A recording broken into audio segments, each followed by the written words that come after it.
ಅಟ್ಟುಗುಣಿಯ ವಿಶೇಷತೆ ಏನು?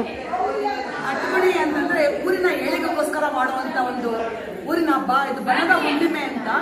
ಬಣ್ಣದ ಹುಣ್ಣಿಮೆ ದಿವಸ ಇದು ಎಲ್ಲ 10 ವರ್ಷದ ಒಳಗಡೆ ಇರುವಂತ ಮಕ್ಕಳ ಕೈಯಲ್ಲಿ ದೀಪಗಳನ್ನ ಇಟ್ಬಿಟ್ಟು ಮಾಡುವಂಥದ್ದು ಮಾಳಮ್ಮ ಅಂತಂದ್ಬಿಟ್ಟು ಹಸಿ ಜೇಡಿ ಮಣ್ಣಿನಿಂದ ಇದನ್ನೇ ಗೌರಮ್ಮನ್ನ ನಾವು ನಿರ್ಮಾಣ ಮಾಡಿಬಿಟ್ಟು ಅದನ್ನ ಪೂಜೆ ಮಾಡಿಸಿ ಮಕ್ಕಳ ಕೈಲಿ ಅದು 3 ಆರತಿ ಮಾಡ್ತೀವಿ, 3 ಕಂಬಿತ ಆರತಿ ಮಾಡ್ತೀವಿ.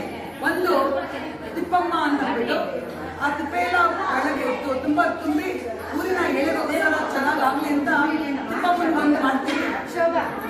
ಊರು ಬಾಗಿಲ ಕಾವಲ ಕಾರ್ಯಕ್ಕೋಸ್ಕರ ಊರು ಬಾಗಿಲಲ್ಲಿ ಒಂದು ದೀಪ ಇಟ್ಬಿಟ್ಟು ಅಲ್ಲಿನೂ ನಮ್ಗೆ ಊರನ್ನ ಕಾಪಾಡ್ಲಿ ಅಂತ ಅಂದ್ಬಿಟ್ಟು ಆ ಮಾಳಮ್ಮನ ಕೇಳ್ಕೊಂಡು ಆ ಪುರಾಣಿ ಮಕ್ಕಳ ಕೈಲಿ ದೀಪಗಳ ಇಟ್ಟಿದ್ವಿ. ಮತ್ತೆ ಆ ಗಾಣದ ಹತ್ರ ಅಲ್ಲಿ ಪೂಜೆ ಮಾಡಿ, ಗಾಣದ ಮನೆಗೆ ಪೂಜೆ ಮಾಡಿ ಅಲ್ಲಿ ದೀಪ ಇಟ್ಟು ಬೆಳಗ್ಗೆ ಆರತಿ ಮಂಗಳಾರತಿ ಎಲ್ಲ ಮಾಡಿ ಅಲ್ಲಿ ಒಳ್ಳೆ ಎಣ್ಣೆ ಬೆಣ್ಣೆ ಬರಲಿ ಅಂತ ಅಂದ್ಬಿಟ್ಟು ಗಾಂಡಮ್ಮನಿಗೂ ಪೂಜೆ ಮಾಡ್ತೀವಿ.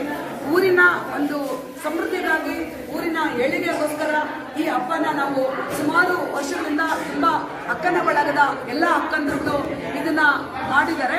ಈಗ ನಾವು ಮಹಿಳಾ ಸಂಘದಿಂದ, ವಿಜಯಪುರ ನಗರದ ಮಹಿಳಾ ಸಂಘದಿಂದ ನಾವು ಇದನ್ನ 25 ವರ್ಷಗಳಿಂದ ನಿರಂತರವಾಗಿ ಮಾಡ್ಕೊಂಡು ಬರ್ತಾ ಇದ್ದೀವಿ. ನಾವು ಅಧ್ಯಕ್ಷರು ಇದನ್ನ ಒಳ್ಳೆಯದಾಗಿ ಬಂದ್ಬಿಟ್ಟು ಎಲ್ಲ ಊರಲ್ಲಿರೋ ಎಲ್ಲ ತಾಯಂದಿರು ಬರ್ತಾರೆ.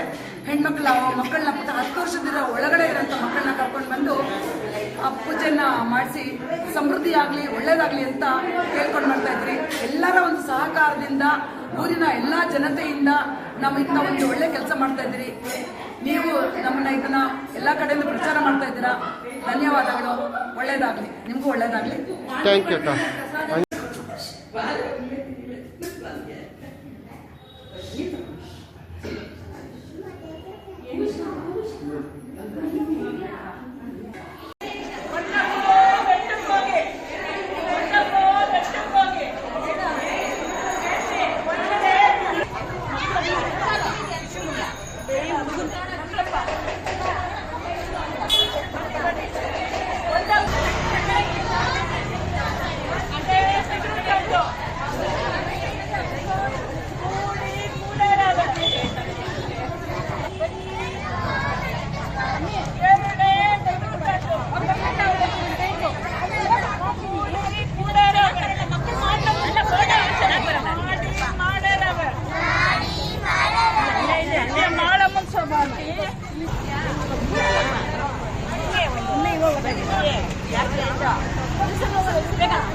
ನಿದೀಕ್ಷಾ ಅವ್ರ ಕೈ ಇಟ್ಕೋ.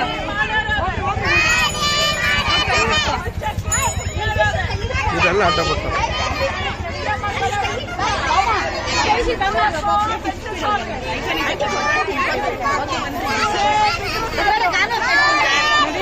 ನಾನು